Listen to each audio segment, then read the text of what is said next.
Hey, look at us. Who would have thought? Not me. Overtime!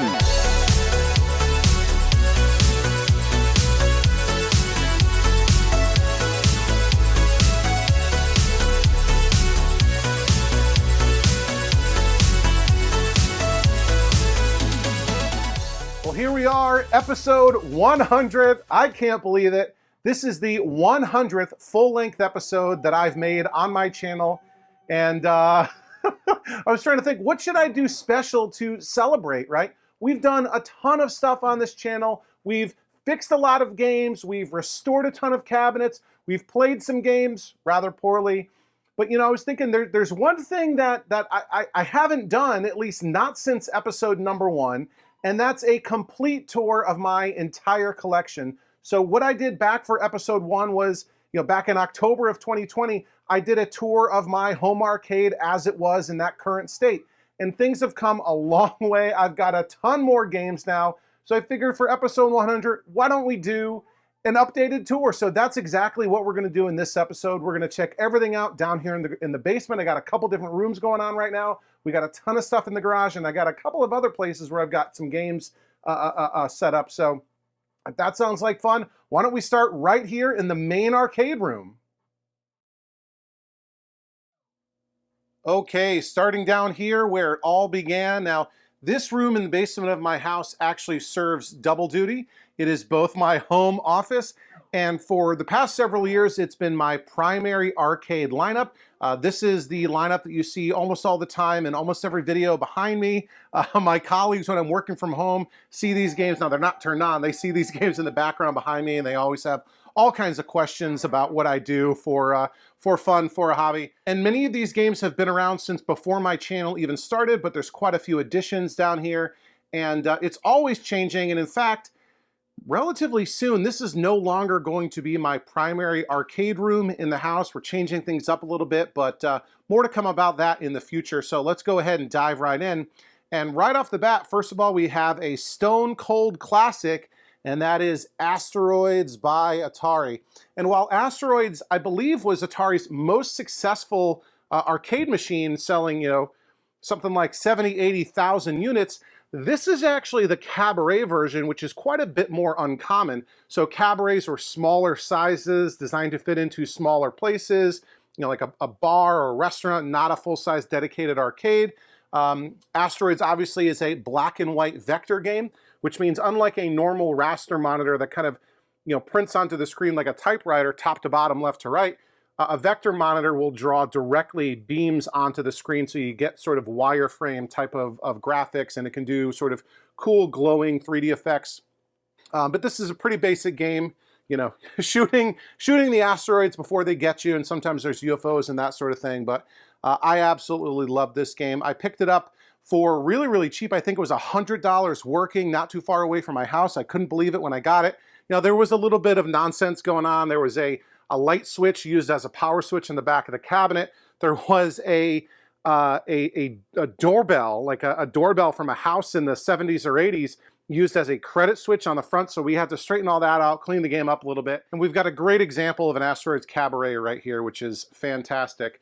Moving along, we have, you know, many days of the week, I'll tell you, this is my favorite game of all time, Williams Robotron 2084. Super awesome game, twin stick shooter with the correct joysticks here. Now this is a awesome surviving cabinet. You know, I had this game before I started the channel, so you know, this game was restored and working before I even started anything going on YouTube.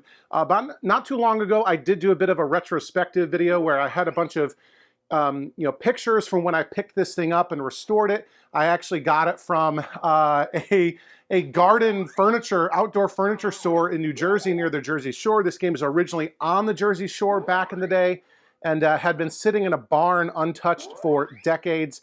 And I rescued it, saved it, brought it back to life.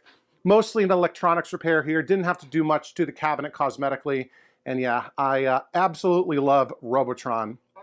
A game that, you know, a bit of an interesting, uncommon one, Cinematronics Armor Attack, another black and white vector game, although this uses a colored overlay with greens and yellows to sort of simulate colors. It is a black and white monitor, It is a two-player simultaneous game, which is a little bit uncommon, especially for this time and especially for vector games. It's a war theme, and you drive around in a Jeep and you're trying to shoot tanks and helicopters, and you've got to navigate this sort of cityscape, which is provided by, you know, the outline of the maze of the city is provided by the overlay. I got this down in North Carolina, again, working for about $300. It was missing a marquee, but I actually had kind of a beat up marquee in my parts pile. And it's not supposed to have all of this wear and tear in it where the paint has sort of flaked off, but it kind of goes with the theme of the games, kind of sort of a war-torn city that you're playing in. And yeah, really, really cool game here, and an interesting example of a two-player simultaneous black and white vector game, I believe from 1980. Another vector game right here is Tempest. Atari Tempest, again, we have the cabaret version, the cabaret example of this cabinet, so smaller size. Although this has a full-size monitor and full-size control, so you're not sacrificing anything by going with a cabaret style. I mean, you sacrifice a little bit of the artwork, especially on the sides, but you still have a really cool lit marquee here. Tempest was Atari's first color vector game, so while Asteroids and Armor Attack are black and white, maybe with a color overlay to add a little pizzazz, Tempest actually has a Wells Gardner K6100 color vector monitor, and you can see it cycling through a track mode, able to display all these different colors. But again, sort of a wireframe type of design, which allows it to sort of manipulate the size and shape of the ship, sort of simulating 3D rotation type of effects. Again, this is another game that I got before the channel started, and I could probably do a retrospective on the restoration that I did here. It was definitely some of the hardest work that I ever did to bring this back to life. When I got the project, it was complete. It had everything, but nothing worked. It needed a PCB repair. It needed monitor repair. The cabinet needed repair. Ton of work, labor of love, and yeah, Tempest is definitely one of my favorite games as well. Over to a game that was a huge focus of this channel for several months is Joust, also by Williams. Also a two-player simultaneous game where you mount like ostriches and whatever, and you flap around, jousting enemies. You can kind of play cooperatively or competitively. This was a huge restoration for me, a deconversion and a restoration. This game had been converted to SNK Street Smart, had to rip out the PCB and all the artwork and get all new Joust stuff. Some used, like I have an original Joust marquee here. I got a reproduction control panel overlay. And one thing that's really interesting and unique about my Joust cabinet is it has the very, very uncommon optical joystick. So Joust uses a two-way joystick. You can only move left and right, not up and down. The height of your player is controlled by flapping the wings. But most Joust games used a two-way leaf switch joystick, so it was a mechanical switch. These are actually optical joysticks, and a very, very small number of Jousts were produced with optical joysticks, so I was able to get a pair of these joysticks from Brad Raedel, Williams Guru, super awesome guy. Yeah, it's a beautiful restoration. I'm really happy with how this turned out. The artwork on the sides had been painted black, so we had to strip all that paint off, and I had to touch up the bottoms a little bit, but I'm really thrilled with how this turned out. It's one of my nicer restorations, and yeah, a really, really cool machine. Another game that I love, Donkey Kong, right? Who doesn't know Donkey Kong? Who doesn't love Donkey Kong? The introduction of Mario by Nintendo, obviously the introduction of Donkey Kong as well. This was a game, again, that I restored before starting the YouTube channel, but I do have a retrospective video that sort of goes through what I did to bring this game back to life. This was a game that also had been converted, so I had to source all the parts for it. There's new reproduction side art on the sides, but an original marquee, an original bezel, an original control panel overlay. It's not perfect. It's got some damage here in the front that's covered up by a metal plate, but a really, really great player's condition machine and a game that I absolutely love. Coming over here past the popcorn machine, I need to make some more popcorn again, and a control panel that I'm putting together for my Jungle King project out in the garage is another game that was really a featured restoration on this channel, and that's Pengo. Sega Pengo, where you play as a cute little penguin pushing blocks of ice at bad guys. Sort of think of it as Sega's answer to Pac-Man. Pengo's got a beautiful sort of ice blue cabinet, definitely a distinct shape. I actually got this cabinet for free. It had been converted to Time Soldiers, another SNK game with rotary joysticks, kind of like Akari Warriors. And this was a complete bottom-up restoration. The cabinet, the artwork, I had to source a PCB, beautiful new side art that I put on the side. You might be able to see it right there. And yeah, super awesome game that I love playing, and everybody loves Pengo. As difficult as it can be sometimes, it's really, really a fun time. Keeping the Sega theme going, we've got Carnival right here, released by Gremlin and Sega, sort of a related company. This is a early color game. It is technically a shooter, but not like a shooter you've ever seen before. So a couple interesting things going on. When you put a quarter in here, you don't get lives, you get ammunition. And if you run out of bullets, you're dead. There are ways for you to earn more bullets, and basically you've got to clear all the targets on the screen in order to move to the next stage. And essentially this is like a shooting gallery from a circus or a carnival or a fair. You know, they move back and forth and you're trying to shoot them and knock them down. But watch out, because the ducks will come alive and come down and try to eat up your bullets. This was a game, another game I think I got for $100. It was dead when I got it, but we were able to bring it back to life. And believe it or not, I don't understand it.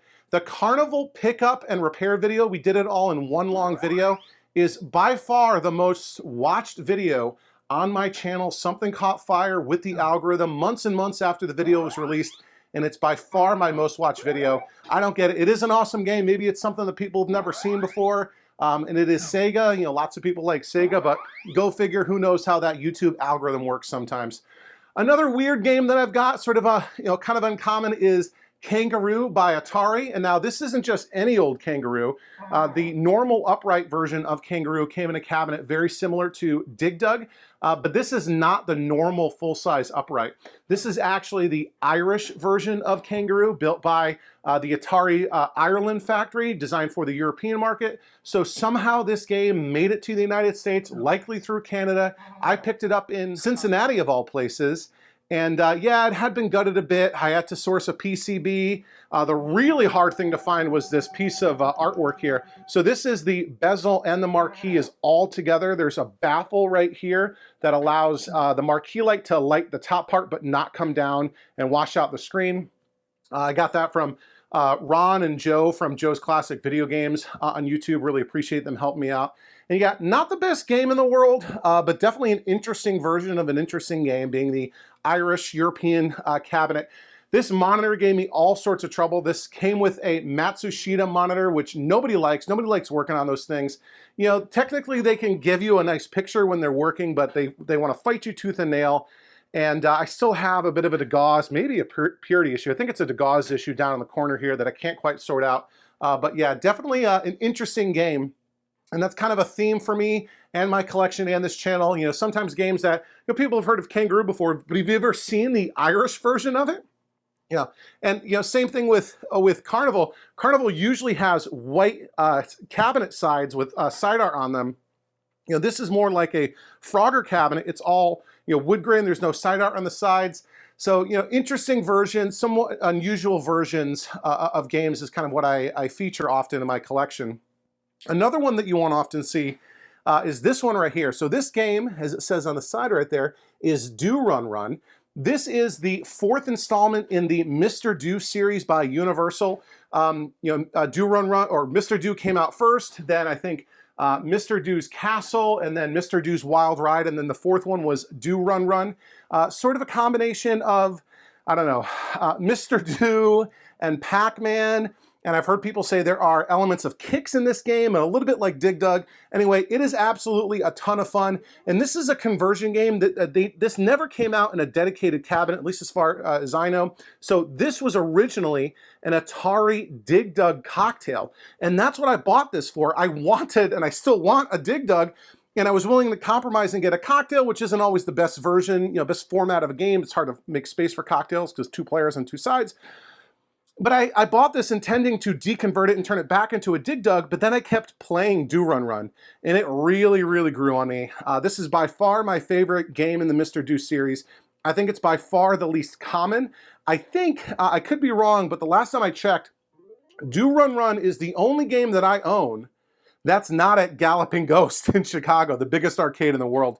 Super fun game, interesting cabinet for sure. And yeah, this has really earned a spot in my collection, and I don't think I'm going to get rid of it anytime soon, and I don't think I'm going to turn it back into a Mr. Do. So coming over here, and like I said, this room also serves as my home office. So we got my setup going on over here. And the last game in this room is actually the second game that I ever owned, and it's Nintendo's Donkey Kong Jr., the cocktail version. So I got this game totally dead. It was the first game that I ever brought completely back from the dead. When I got it, it was missing the monitor. The power supply was all screwed up. So I had to fix all of that, source a monitor, get everything back together. And the first time that this game fired up and it was playing and working, I had such a rush. I couldn't believe it. I did it by myself, right? Obviously with tons of help, research and schematics and asking questions on the internet, but I'm the only person who touched this game.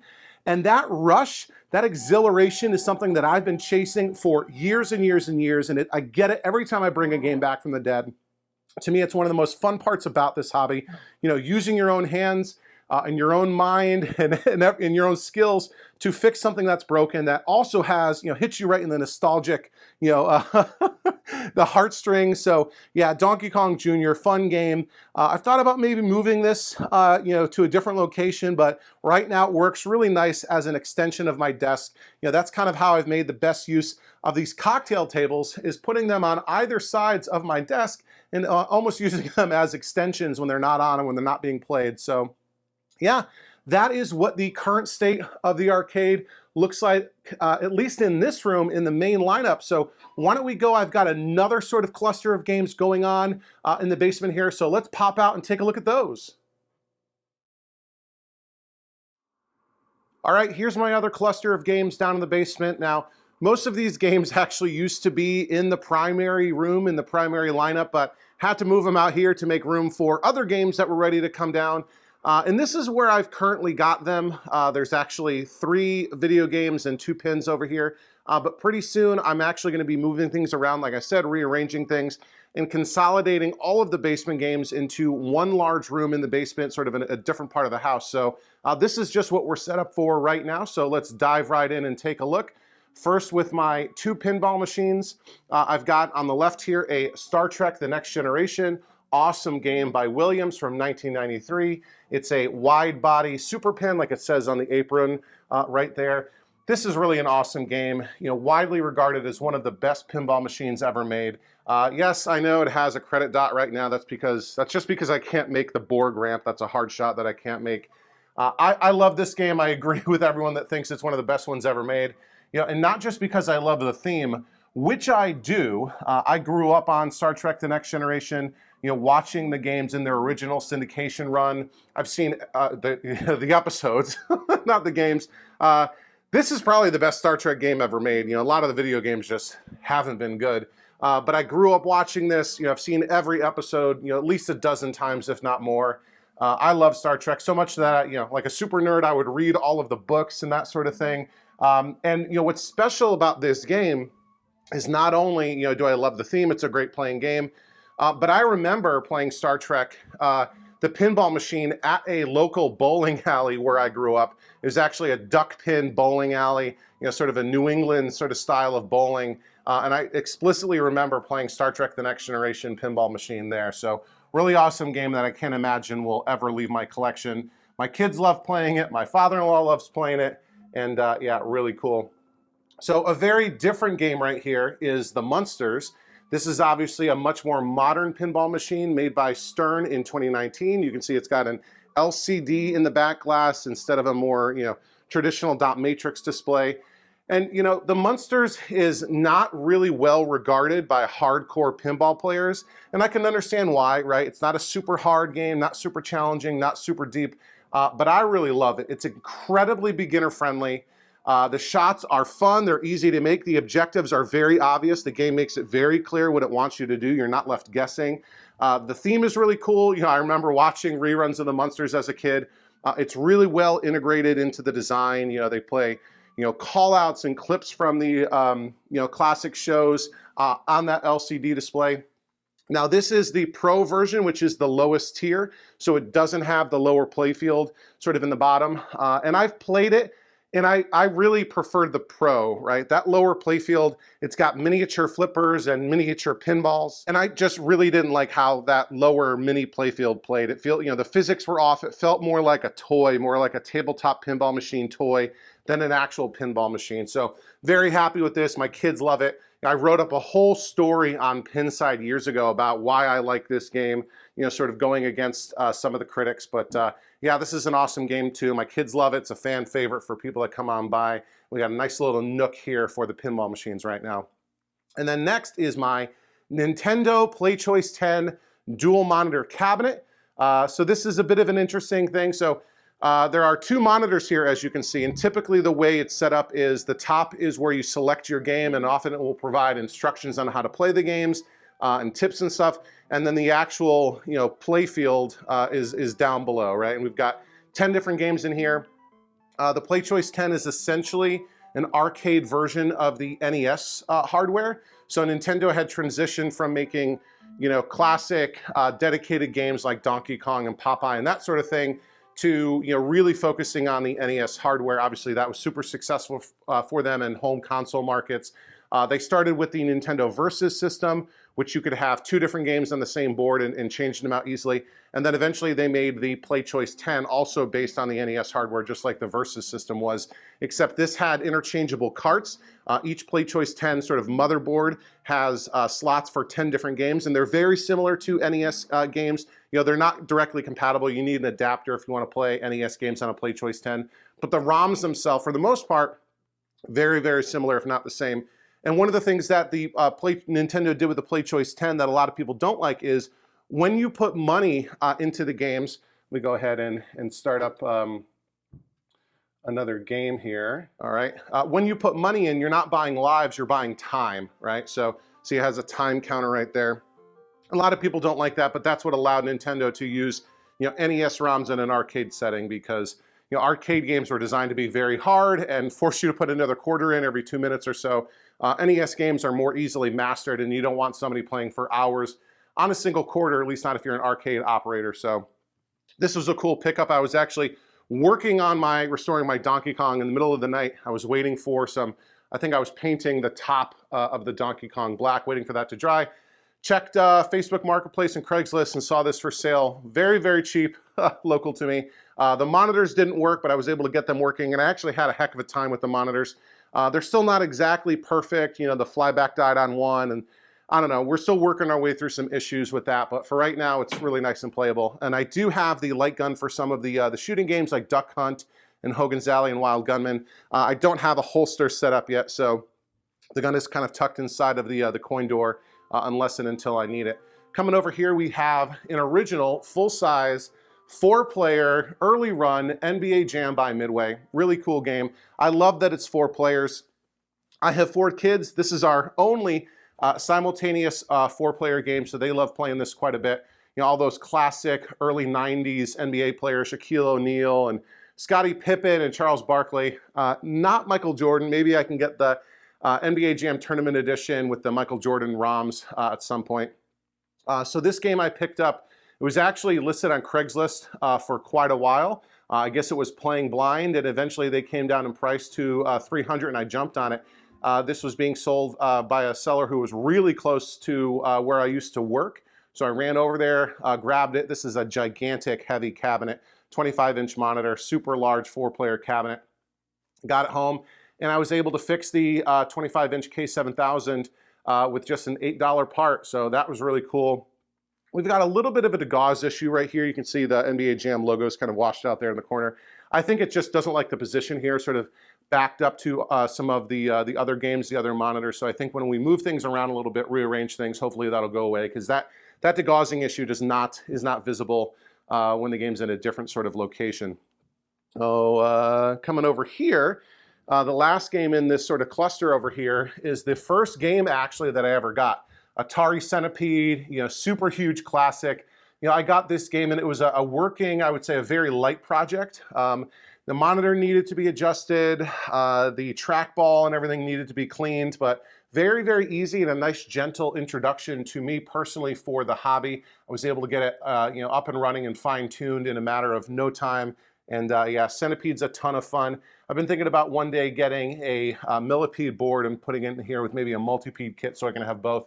But right now it's just sort of a all original, nice survivor Centipede. I don't think this thing has really been touched.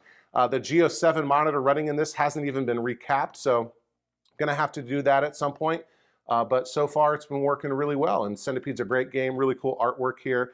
I could probably spend more time in cleaning this up a little bit. You can see it's sort of a little bit yellowed, nicotine stained side art, but it's not noticeable at all when the lights are turned down low. So yeah, this is what the second cluster of games looks like in the basement right now. So at this point, why don't we head out to the garage and look at the ton of other games, working and otherwise, that I've got going on out there.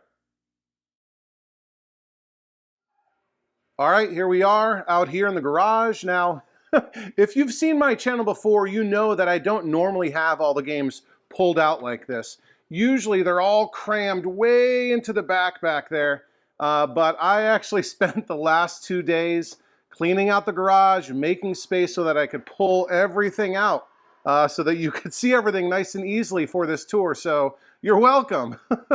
So I've got over 25 games out here, believe it or not.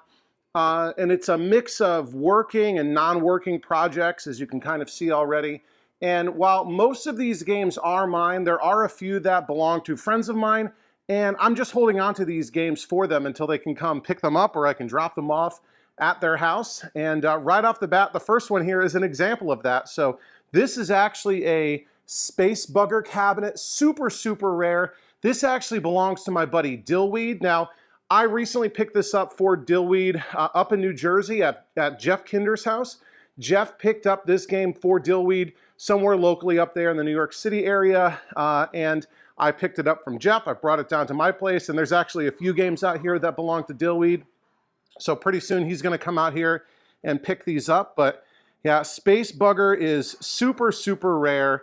It's by Game-A-Tron, as you can kind of see right there. It's really, really bizarre. I don't know too much about it. This is a super rare game. There's only a few of them out there. And that's kind of what Dillweed's tastes are. So he's into these sort of weird games. And yeah, don't let the Galaga marquee throw you off. I think currently right now it does have a bootleg Galaga board in there. But it's not working. It's not booting. It's stuck in a RAM error or something like that.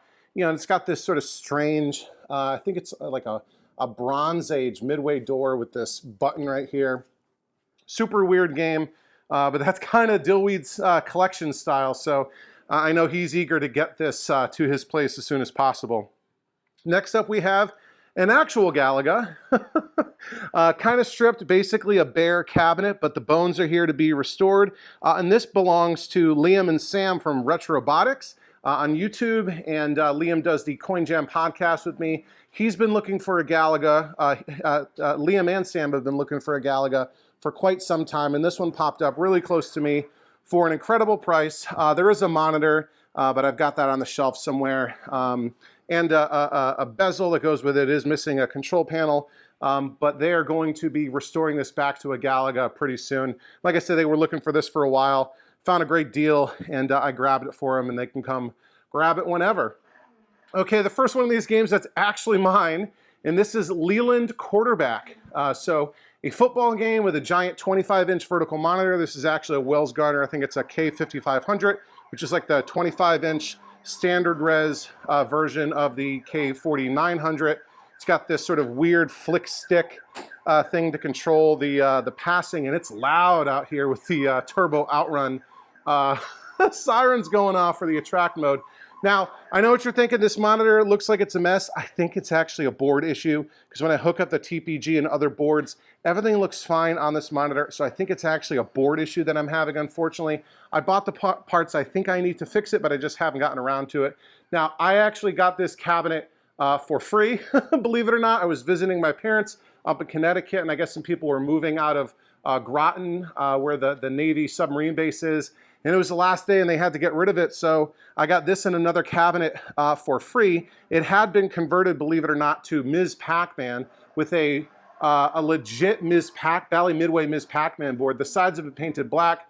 I stripped off the black paint, but unfortunately, while the original artwork was underneath, as you can see, all of the ink came off when I stripped the black paint off. So it is what it is. I got a new control panel for it because the old one had been, hacked up and cut with a joystick for Ms. Pac-Man. But yeah, this will probably be a garage game. Once it'll stay in the garage, once I get it fully working. Hopefully I can figure out what's going on with the board to get the picture looking good. Otherwise, I don't know what I'm gonna do with this thing. All right, next up, another game of mine. And although this says IREM Skins game, if you can see that when the glare goes away on the marquee, this is a much more interesting game than meets the eye. So, little clue right here on what we've got. You see an Atari coin reject button right there. This is an Atari cabinet built in Ireland. This is actually a food fight. This is an Irish food fight made for the European market and eventually re-imported back into the United States. Yeah, this is a food fight. It's been converted a couple of times. It's actually got a 20 easy monitor in it, so that's basically a Nintendo monitor. I think it was converted to Atari Warriors or something at some point, and then converted to the Skins game, which is a golf game. But I will be deconverting this back to a food fight. It's got this sort of textured paint all over. That might be a bear to remove, but we'll see what we can do. And yeah, very much looking forward to bringing this back to a food fight. And then right here, I've got a pair of Outrun cabarets. One of them working, as you can see, and one of them very much not working. So the first one that I got was actually on the right. So I bought this game, this Outrun Cabaret, from my buddy Dell from Delusionals Arcade. A bunch of us were at a party at Jeff Kinder's house. I guess it was last year, right around this time last year. And I made a deal to buy this game from Dell. It was actually being held by our buddy Gibby down in Richmond, Virginia. So he drove it up to Jeff Kinder's place in New Jersey. I bought it from Dell there, and then I brought it back to my part of Virginia after the party. And this is a complete game. I've actually got the bezel down in the basement where it's climate controlled for safekeeping, but it doesn't work. The monitor doesn't work. The board doesn't boot. So we got some work here to do. We still have the original artwork on the sides. We have the original, I guess you would call this console, right? Or dashboard for Outrun. It's got some damage here that was sort of crudely repaired, but we'll have to figure that out. And yeah, we got the artwork over here. It just says Sega, but it's pretty cool. We got some cabinet damage down here at the bottom that I'm gonna have to repair, but it does have the pedals. And I point those things out because this Outrun over here that I got for a steal, 75 bucks locally, this has Turbo Outrun, as you can see right there, Turbo Outrun installed right now, which is nowhere near as good as Outrun. So it's a sequel to Outrun, but not as good as the original. And yeah, they painted over the sides and printed out, like this is even like the Xbox version of Outrun or some Xbox sequel to Outrun. That's supposed to be like a topper or something. The dashboard has been replaced with just some wood here. We got another printed out pixelated sticker, and those, at least the one on the right, is not the original pedal. It's just a piece of wood for the gas pedal.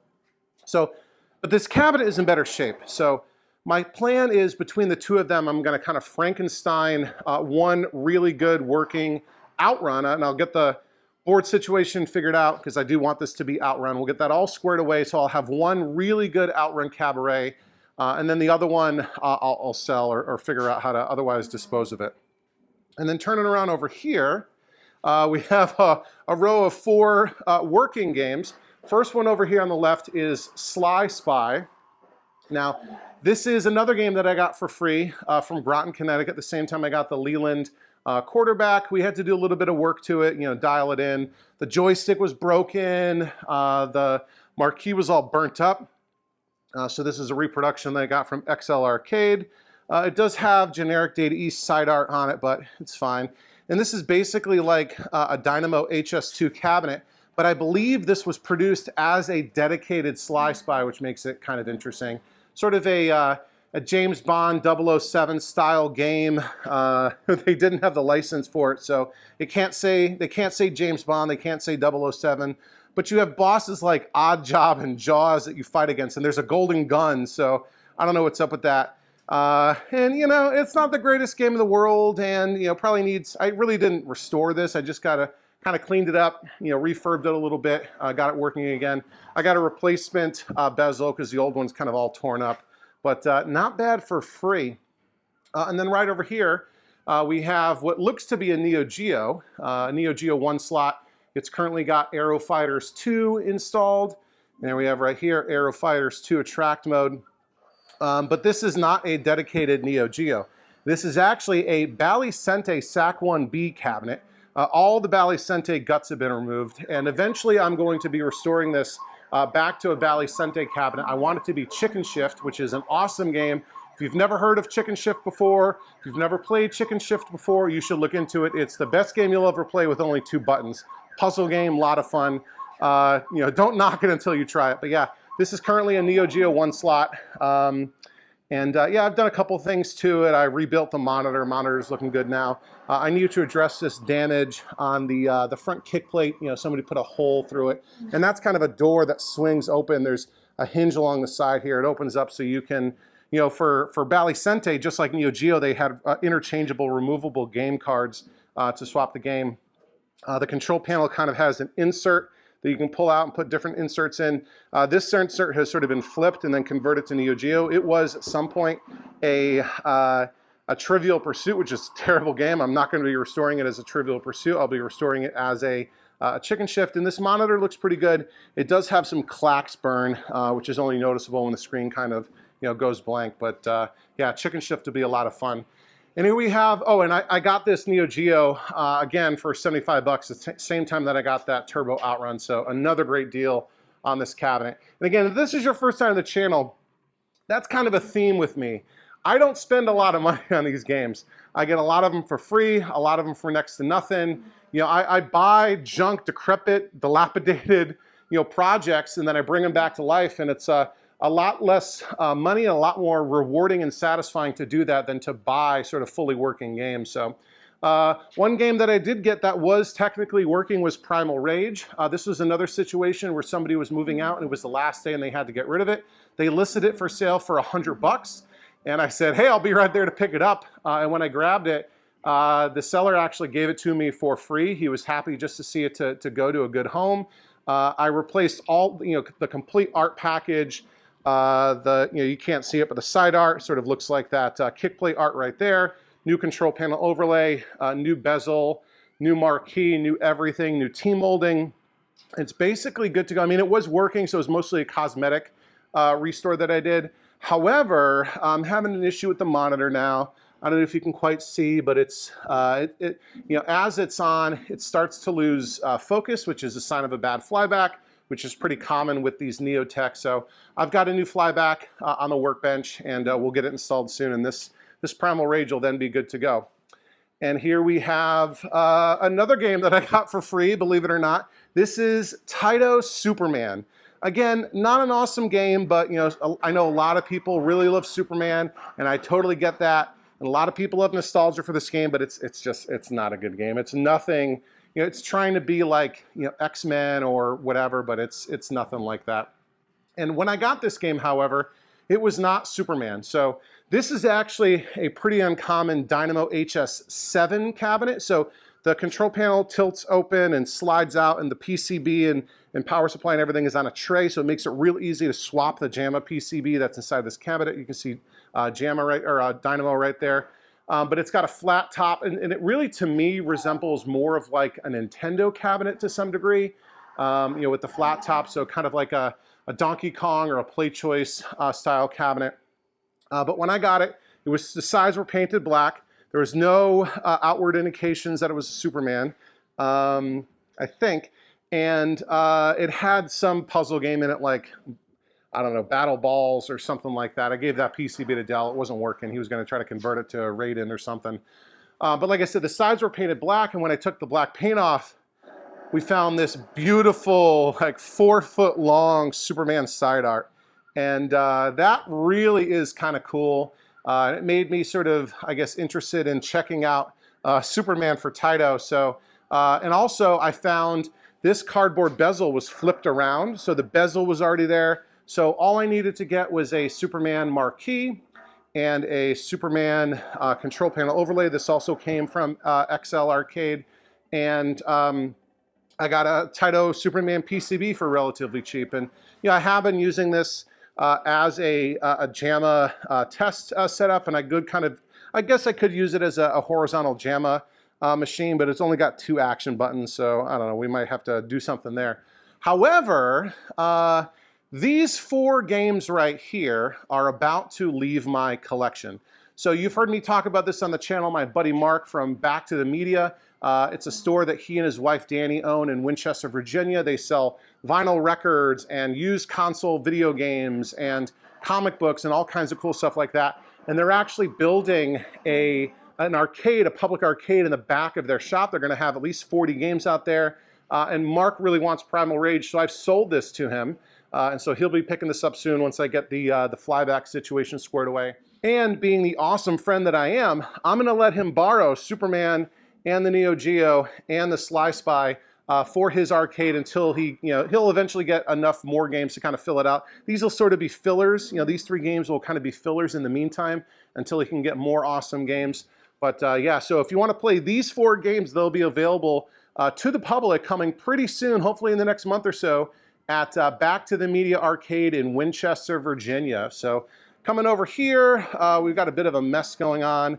I moved a lot of stuff out of the way to make room for this tour. Behind all here, there's at least 3 monitors in various states of disrepair.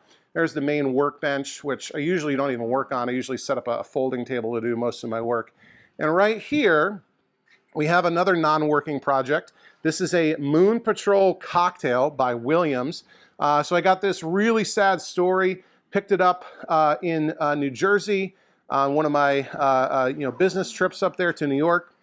I guess this was a really, again, a sad story. Collector passed away, and his son was kind of selling off his games.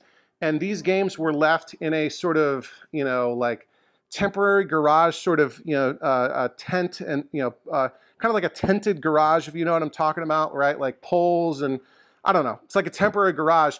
And that thing eventually collapsed, and all these games were exposed to the elements, and most of these games were just absolutely, totally trashed, like not even worth, And I buy junk, right? Let me tell you, I buy some absolute junk sometimes. And even for me, these games were just way, way, way too far gone. But I did save this Moon Patrol. I've only just started cleaning it up. It's really a mess. I'm going to have to redo all the laminate. And I think that the glass top kind of protected most of the game on the inside from being really damaged. So hopefully we'll get this up and running at some point. And yeah, we need new instruction cards on top. But fingers crossed we'll get this working nice and good at some point in the near future. Another weird game, another non-working project. We'll move get the Old Glory out of the way. This is a game called Future Spy. And you can see that on the marquee it says both Sega and behind this auction sticker, Bally Midway. So this game, believe it or not, is actually basically Zaxxon 3. So first there came Zaxxon, and that wasn't bad enough. So then Sega made Super Zaxxon, even worse. And then Future Spy is basically Zaxxon 3, although it's set, not far in the future, sort of set in basically modern times. You're flying a jet fighter over the ocean instead of a spaceship in outer space. And they get rid of the Z-axis control in Future Spy. So unlike with Zaxxon and Super Zaxxon, where you have to go up and down and left and right, you only go left and right in Future Spy. This was released sort of after the crash. I think this was 1984 maybe, by Bally Midway. So Sega was no longer manufacturing games in the US anymore, and so they licensed this game for manufacturing and distribution by Bally Midway. And it's got artwork that's very similar to Bally 6-Pack, if you're familiar with those games, like Flicky, and there's other ones like that. But I got this at an auction. It was the first and I think the only game I've ever won at auction. Complete game not working. We did a pickup video and tinkered with it a little bit. Can't get it to boot, but I think we got a board issue and some other stuff going on. But I'll get to this eventually, but not exactly the top of my list here. Right behind the Future Spy, we have one of the 2 Project Kubert cabinets that I have out here in the garage. This has been totally stripped and we're getting ready to, I'm still debating between painting or putting laminate on this thing. And this Cubert is actually intended for, again, for Back to the Media, Mark and Danny, their arcade opening soon. I'm going to restore this as a J-Rock Cubert. So rather than running the original Gottlieb hardware, we're going to run the modern FPGA, hardware emulation board by J-Rock. We'll get this looking good. I've got the artwork for it. I guess the next step is really to decide if I'm painting or doing laminate. I'm leaning towards laminate, getting all that done, and then getting the artwork on and putting everything back together. So look forward to that. That'll be coming pretty soon. We've been working on the Cubert quite a bit. And then in this little box right here, marked fragile, is a PCB for a top secret project. It's a cabinet that I haven't picked up yet. I haven't announced it. I haven't talked about it. But there is a working, pretty uncommon PCB in that box that I recently bought for a cabinet that's coming to me soon. So keep an eye out for that pickup video in the not too distant future. Coming through here, another project cabinet. This is my long running project. My longest running project on the channel is my Ms. Pac-Man, as you can see from the control panel sort of hanging out right there.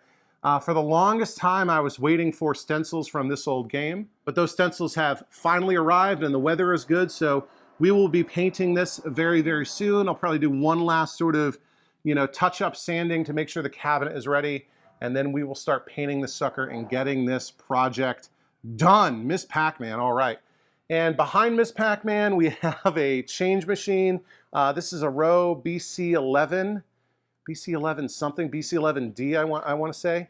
I got this from Jack Lick, from the Jack Lick's channel on YouTube. He restores arcade machines too. He lives not too far away from me. Sold this to me for a good price. All my games, I keep them running on coin drop. Put a quarter to play, and I've just got a bucket of coins that people take. And what I really want to do is have this set so you just hit the button, hit the sort of reject button, and money will come out. So we'll get that working at some point. I know a lot of people have been interested in asking when I'm going to work on the change machine, and I swear it's coming at some point. It's coming at some point. Oh, and on top, this is like the harness and the transformer assembly for the Ms. Pac-Man. And believe it or not, there is a game down here. So hidden under here is my Missile Command cocktail. I think I've really only got a pickup video of this so far. Like you can see the trackball and then the 3 buttons for alpha base, delta base, and omega base. This is, I think a monitor works, but the board doesn't boot, like it comes up all white or something. So we'll get to that at some point. Again, not a super high priority, but I like Missile Command. And the reason I didn't pull it out is I got a bunch of consumer CRT televisions sort of stacked up in there, meant to be donor tubes for replacing, doing tube swaps on arcade monitors. And right here, so this is a game, I don't think I've ever shown this on the channel. This is my second Robotron, believe it or not. Williams Robotron, obviously converted to a pool game called Perfect Billiards, which I doubt is very good. Says it was released by United Artists Theater Amusements. So yeah, a pool game. And believe it or not, this thing is working, or it was working when I picked it up. The neck board has a huge crack in it on the monitor that's barely been fixed. So it's just barely working, but it is working. I got this for very, very cheap, especially for what Robotron usually goes for. So we'll be restoring this at some point. I'm gonna hope to strip the black paint off and maybe find the original stenciled artwork underneath. Man, Turbo Outrun is loud. But yeah, I'm slowly piecing the parts that I need for it. I just got a reproduction Robotron wiring harness from Charles Klein, who makes awesome harnesses. I've got joysticks. I've got, I believe, a complete working PCB set, or I can't even remember if I bought it working or untested or what. But yeah, so this will be coming up at some point, and I think I'll restore this back to a Robotron and either sell it or trade it. I'd love to get a Spy Hunter, especially a Project Cockpit sit-down Spy Hunter. So if you've got one and you'd be interested in trading a nicely restored Robotron for it, let me know and maybe we can bump this higher up in the priority queue for restorations. Here is my second Q*bert cabinet. Now this Q*bert is actually for me, and unlike the Q*bert that I'm restoring for Back to the Media Arcade, this Q*bert's going to have the complete original Gottlieb hardware. So I have a working Q*bert board set with the soundboard and everything. I think there's a couple of sounds that aren't working properly, but you know, the speech is working and all that. So I've got a Q*bert harness and I've got a Q*bert joystick. Obviously the control panel is a bit of Swiss cheese, so either I'm going to have to repair it or buy a new one. I know Takeman on Clav, I think he was talking about doing another run. Maybe I'll save myself some time and headache by buying a new one instead of fixing the original. But yeah, I've got a nicer, this is just a temporary marquee that I threw in that has a crack. I got a nice original that we'll throw in there. And yeah, I got to strip, you know, sand the sides down, and you know, again, probably leaning towards laminate on the Q*bert. But yeah, been restoring both of these over the past year or so, but a lot of work left to do. Next, we have my Defender. Now, this Defender had been converted to a super high impact football, which is, you know, another Williams game, obviously much later than Williams Defender, which is, you know, a nice, I think 1981, right? Or it says copyright 1980. So really awesome game, really hard game. This is actually a, there's no, that's just a black, you know, tinted bezel for super high impact. This is a reproduction plexi bezel that I got from Jeff Kinder. Actually, I think he gave it to me because he didn't need it. Really nice guy. And what I like about this is that it's an early Defender that has the silver coin door. So sort of the pinball style coin door that Williams used on most of its pinball machines was on the early run of the Defenders. So that's really cool. Sides have been painted black, story of my life. So we're gonna try to strip that black paint off and hopefully recover the original stenciled side art and maybe get it off the front too. But yeah, this should be a cool repair. I'm looking forward to this. I've got a board set, I've got a harness. I think I've got a transformer assembly. I'm not sure. There's probably the original transformer assembly still in there if I remember. But yeah, that'll be a lot of fun. And this here, even though it says Sega, this is not a Sega cabinet. Believe it or not, this is my spare, Joust cabinet. So I got this for really cheap down in Kentucky. My buddy Jeremiah Jackson from Coin Op Corner, one of the founders of the Coin Jam podcast, he grabbed this for me, and then we met up, and I got a claw machine for him. We kind of swapped cabinets halfway in a parking lot halfway between where he lives in Kentucky and where I live in Virginia. And yeah, this is a Joust, and it does have the original side art. It's in really rough shape, sort of flaking off, but the bones of the cabinet here are good. You know, needs a coin door, or upper coin door, needs a monitor, needs all kinds of stuff. So I think what I'll do with this is eventually restore it as a multi-Williams, you know, throw a Williams J-Rock in there. I've got plenty of spare monitors I can throw in there, and we'll get that going. But if somebody wants to beat me to the chase and you're looking for a Joust cabinet or a Williams cabinet, you know, for a multi-Williams project, let me know. Maybe we can work out a deal, a trade or something, and I can lighten up my load out here. Otherwise, I'll get to this eventually, making a multi-Williams. Another weird game that I've been holding on to for a while. I've done a pickup video for this. This is a game, another game that I got for free. I think this is a Golden Tee. You know, we've been talking a lot about this on Clav. This is not an original IT Incredible Technologies cabinet. There's a company that Don Panetta thinks made this, and I can't remember their name. I sent them, they're still in business. I sent them an email saying, hey, did you ever make a cabinet that looks like this? But they haven't responded to me. But yeah, I got this for free. Doesn't work. You know, monitor's dead. The PCB was dead. This is a 23-inch K7000, 23 or 25, I can't remember. K7000.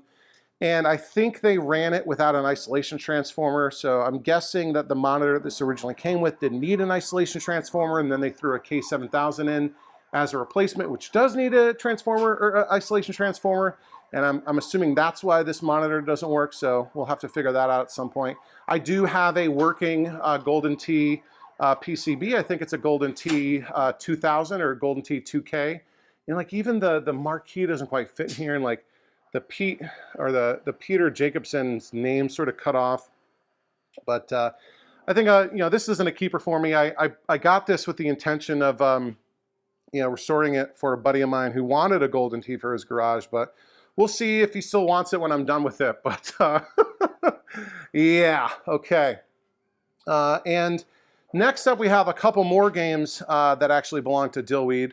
First one is this enormous Sega Space Tactics cockpit. And yeah, this is a cockpit cabinet.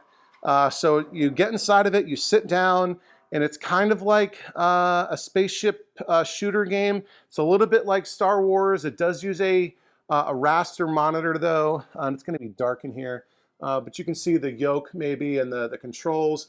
And the monitor uses mirrors, and it's actually on like motors where the monitor will move all around. It's kind of crazy. I've never actually seen it working, but I picked this up for Dillweed, and I've been holding on to it for him for a while, and he's going to come get it eventually. And yeah, it's a gigantic cockpit. There's a bench seat for you to go sit in there. My kids like hanging out in there a little bit, even if it doesn't work. Now, fortunately, it does separate into two pieces right here. There's a seam you can see. For easy moving. It's not too bad. It's like two, you know, one really light cabinet, almost feels like an empty cabinet, and one, you know, not too heavy cabinet. So it's not too bad to move around, but really cool artwork, you know, really cool effect. It is definitely an uncommon game. I think it was only released in the cockpit format. So yeah, Sega Space Tactics. You definitely don't see too many of those. And speaking of games you don't see too many of, right here we've got Spacian. Or is it Galaxy? Not sure. Marquee says Spacian. The instructions on the bezel say Galaxy. Let's challenge Galaxy. It does say Spacians right there. This is basically a bootleg Galaxian. If it'll switch, you know, in the attract mode, where you can see that. Now the artwork on the sides is absolutely gorgeous. Absolutely gorgeous, and you know, borderline not safe for work, but you know, you got to do what you got to do to get the quarters to be dropped into the machine. So there you go. You can see, you know, very familiar Galaxian style gameplay going on in attract mode, and we've even got that beautiful artwork continuing down onto the front kick plate. So you know, the Japanese, almost Nintendo style coin slots right there, but. What a wild game, and another interesting addition to Dillweed's collection. And now coming around over here, we've got our last sort of row of games just past the Outrun. We've got a couple of Taito cabinets here. First is Jungle King. So this is another game. This is the game that I really wanted from Kentucky that Jeremiah Jackson from Coin Op Corner picked up for me. It was an empty cabinet, so that is a marquee that I bought. I had to make a new lower marquee bracket that I haven't painted yet. You can still see the sticker from when I bought it at Ace Hardware, the angle aluminum. We've got the the wiring harness kind of hanging out. We've got the Jungle King, you know, green stenciled artwork on the front. And on the sides, I'm almost done removing the black paint covering up the Taito artwork. There's a tack sticker from Mississippi right there. And I'm most of the way down. You can see where the black paint starts right there. But the biggest issue with restoring this cabinet is going to be fixing the cabinet itself. So some maniac cut this thing up to convert it to a 4-player X-Men. Now, Taito cabinets are kind of small to begin with. So how in the world you would expect to fit 4 players across this thing? So they actually built, and I'll show you right here, they built this 4-player aircraft carrier sized control panel, you know, with 4 joysticks and sets of buttons and everything for a bootleg, I'm assuming Ninja Turtles board. And then this maniac cut the cabinet like this to fit that control panel on. So that's going to be my biggest headache to repair the sides of the cabinet to match what's right here on the next Taito cabinet. So there's that much has been cut off. You can see that blue right there. But I do have a working Jungle King PCB set and a harness, and basically I think I've got everything I need now. I just have to finish stripping the black paint off and then figure out how I'm going to repair the cabinet sides. So next to it is another classic Taito cabinet. It's been converted to Mr. Do, but this was originally a Kix, as you can tell by the Kix coloring on the front. Now, all these title games of the same era had basically the same stenciled artwork, but they used different colors. You know, it says Taito on the side, like you can see right there. You know, Jungle King was green, Kicks was gray, Elevator Action was like a reddish brown. But yeah, this Kicks has been converted to a Mr. Do. It's actually got a Taito Mr. Do board running inside of it. Oh, and in fact, I should turn this thing on. Hang on. Why did I not? I forgot to turn this thing on. There we go. Hopefully it boots. All right. Marquee light is lit, and we'll see Mr. Do shortly popping up on the screen. It's got a, whoops, that ain't right. Let me reboot it real quick. There we go. After rebooting, the game came up fine. There you go. See, Taito Corp. So this is a Taito version of Mr. Do. I guess Taito released some PCBs, you know, licensed from Universal, but yeah, kind of weird. Kicks cabinet converted to Mr. Do, but with a relatively uncommon Taito version of the PCB. And then this replacement control panel overlay that I think was actually intended for Crystal Castle. So we've got some work cut out for us, but I'm excited to restore this back to an original Kicks cabinet. Over here we have my Frogger. So this is currently working with a BitKit 2 by CraftyMech, which is a great FPGA-based modern replacement board. I do, however, have a working Frogger board that will eventually be in this as the permanent solution. But yeah, really excited to have Frogger. Now, as you can see from the control panel overlay, when I got this cabinet, it had been converted to SNK Caliber 50, which is a rotary joystick game, kind of like Akari Warriors. It uses the sort of really uncommon green version of the rotary joysticks. But I don't really care about Caliber 50. I wanted a Frogger, so I sold the Caliber 50 PCB and the joysticks to Steve Laity from Mosaic Arcade, and because he really, really wanted a Caliber 50, so now he's got one, and I'll be restoring this back to a Frogger. This is a replacement reproduction marquee from Arcade Shop, and you know, I've been working on this a bit, and I'll show you over here. Stripping the, you know, again, story of my life, black paint. It doesn't look so bad here, but the original wood grain vinyl really got thrashed when I took the black paint off. Yeah, you're not going to see it. So I'm gonna have to put new wood grain vinyl on the side. So we'll be working on that soon. I think this will be a relatively easy project. It's got a 4600 Wells Gardner K4600 that I haven't touched, and it's working, but I'll throw a cap kit in there from arcadepartsrepair.com. Peter's where I get all of my electronic components from. So we'll put a APAR cap kit in this thing and fix up the control panel. We'll fill these holes and I've got a reproduction CPO ready to go for it, and get new vinyl on the sides, and we'll be good to go with that one. And another working project here that's almost done, almost done, is Depth Charge, which is a really cool Bronze Age game by Gremlin.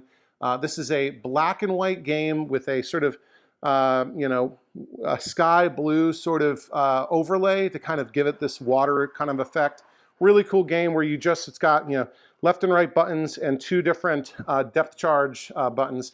And you're this ship that goes back and forth on the top. You're dropping depth charges and trying to, you know, blow up the enemy submarines down below. And they're you know, floating mines up at you to try to get you. But really cool Bronze Age game that I got working for $100. You know, the monitor was kind of glitchy. I rebuilt it, recapped it. But yeah, what a really, really cool game. The side art's missing on one side, and on this side it's kind of torn up a bit. So I'll need to buy a new set of artwork. The control panel overlay is kind of torn up down here, so I'll replace that.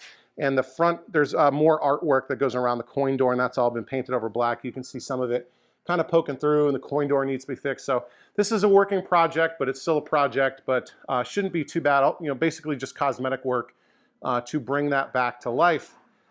And yeah, guys, that's pretty much it. I've got some more spare monitors right here. These are some of my spare Nintendo monitors. All three of these, there's one down below. All three of these are Sanyo 20EZs. One of them is unfortunately necked and the frame is kind of messed up. None of them work. but eventually I'll have 2 working spare 20EZs and maybe a parts chassis there. But that's, I think that's pretty much it. Oh, there's one more. One more cabinet out here that I would be remiss if I did not point out.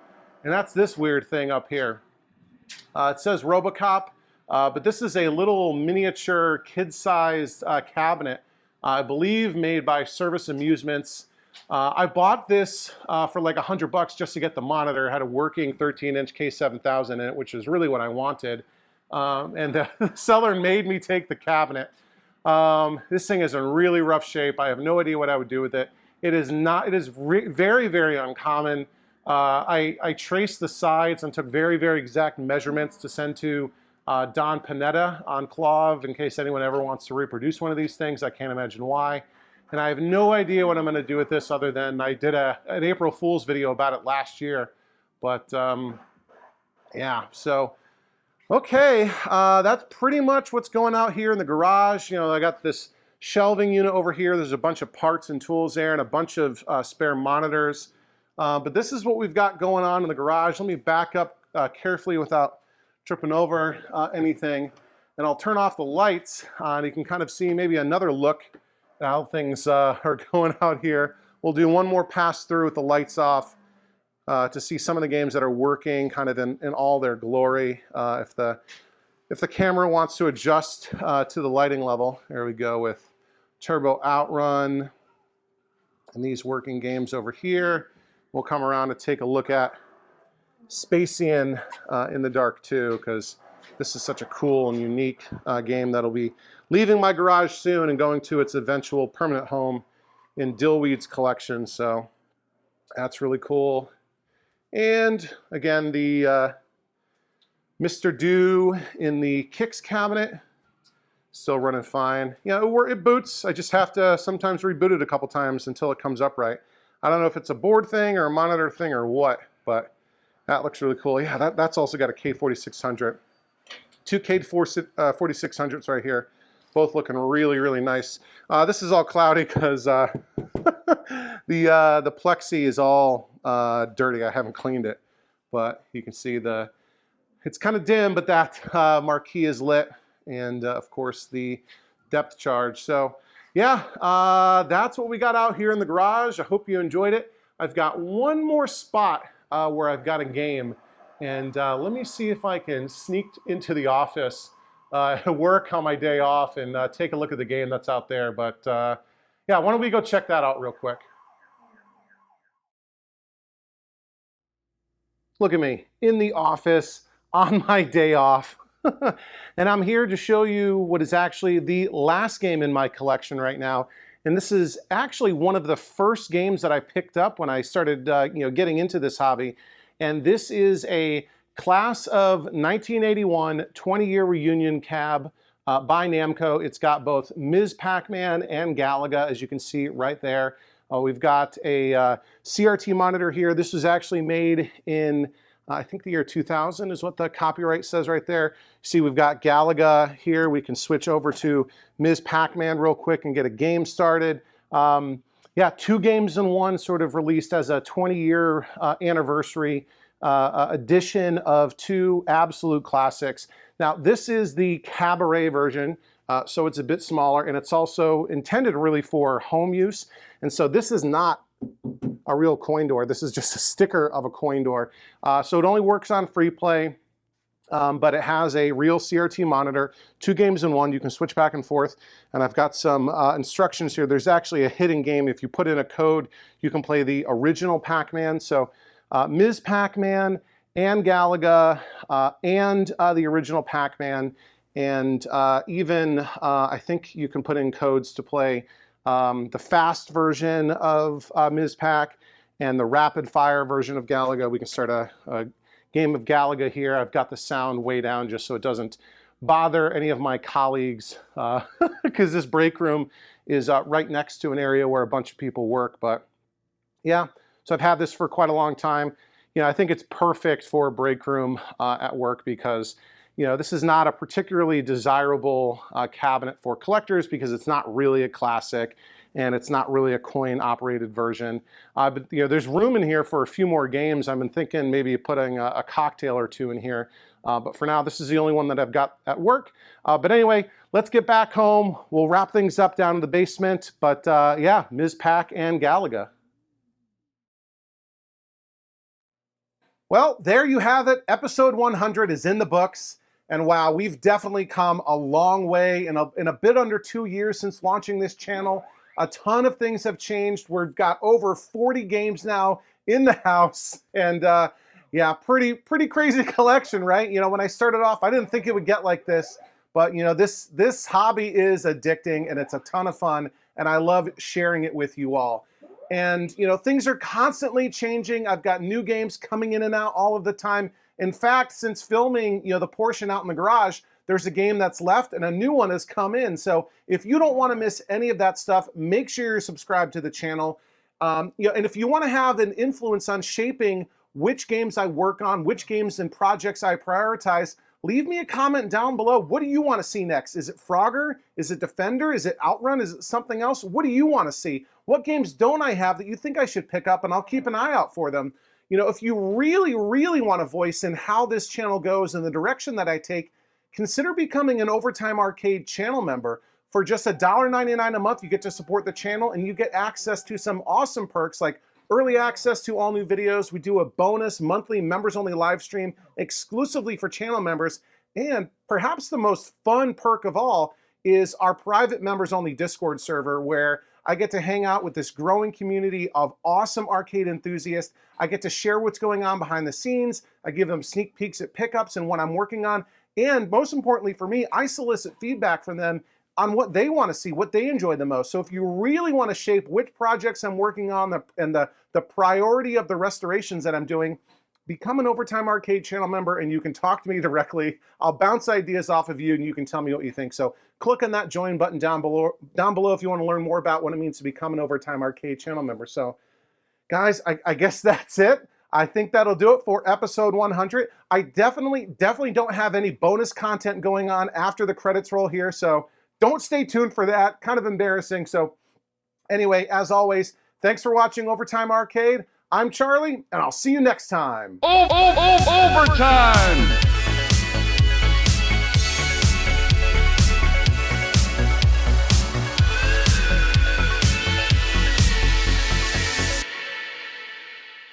So even though my true passion is collecting and restoring classic coin-operated arcade machines, I'll admit I own 3 arcade 1-ups. Now, before you come out guns blazing at me, I know what these are for. These are really intended for my kids. Now, I've got nothing against people that prefer arcade 1-ups. I get it. It's okay. It's not for me, but I totally understand, and I still recognize you as a fellow arcade enthusiast, even if your tastes are quite different. Now, kind of an interesting story behind all 3 of these. I spent very little on them, and they're really intended for my kids. The first one I got is this Asteroids right here, which I have modded. I got this on clearance for like 75 bucks, and I actually threw a NES Classic system in there, the kind of plug and play, modern thing that Nintendo released a few years ago. I modded it with a couple of NES Advantage joysticks, and I loaded all of the PlayChoice 10 ROMs onto this thing. So I got this when I really didn't, before I had the PlayChoice 10, I really didn't think it would be practical for me to find one for a good price until I did. So this was a solution in the meantime, and my kids still really like playing this. I played through, Contra a couple times with my my sons on this, but yeah, it's a lot of fun. A great way to experience the NES library very quickly without having to spool up an emulator, any classic hardware, anything like that. The next one over here, I also got on clearance, I believe for 75 bucks. Also, some Capcom games here: Final Fight 1944, Ghosts and Goblins, and Strider. I can't imagine myself ever getting the original versions of these cabinets. They're somewhat expensive. People, really focused on 90s, Capcom right now, or 80s and 90s Capcom. These games generally aren't my cup of tea, the Final Fight and Strider, whatever. I do like Ghosts and Goblins. It's super hard, but the game my kids have played the most, actually, would be 1944. So let me switch to 1944. And yeah, they love playing 1944. They've played through it a couple of times. You know, fun shooting game. Again, probably not something that I'd ever certainly pursue the original coin-op version of, but something fun for my kids to play. And then Star Wars, you know, I love the Star Wars franchise, and I know a lot of people really love the original Star Wars game, but it's just not for me. I think the gameplay is very shallow. It's very limiting, you know, sort of an on-rails shooter. But I recognize that it's a cool game. And the way I got this, and this I guess is still pretty sought after by arcade one-up enthusiasts, I actually got this for free. The way I got it for free, if you remember, you know, this would have been like the summer of COVID, and I used to travel a lot for work, and I had a ton of frequent flyer miles saved up and no idea when I would ever be able to use them. And they were set to expire, so I opened up the Sky Mall catalog and saw that I had enough miles that were about to expire that I could redeem for this thing right here, so that's what I did. You know, it's okay. You know, the LCD really doesn't recreate the original Vector experience all that much. You know, it's got Star Wars Empire Strikes Back, which was really just an expansion kit for Star Wars, and Return of the Jedi, you know, a raster game. None of these games are particularly good, but everyone wants to play it when they see it, so I figure, you know, I would not want to dump the amount of money that's necessary to get an original Star Wars. So this for free scratches the itch. If people want to play it, hey, there it is. So yeah, that's the Arcade 1-Up collection, sort of an addendum to the classic coin-operated arcade machine collection. And let me tell you, when I say that this collection is always changing, I mean it. So between the time that I recorded some of the other portions of this episode and right now, so this is the next morning, I actually went out in the middle of the night and picked up 3 more classic arcade machines. So make sure you're subscribed, make sure you're stay tuned to learn more about that, and keep pushing me, keep feeding me, keep making me get more and more of these things until I completely run out of space and go crazy, because that's what you want. That's what you want me to do, isn't it?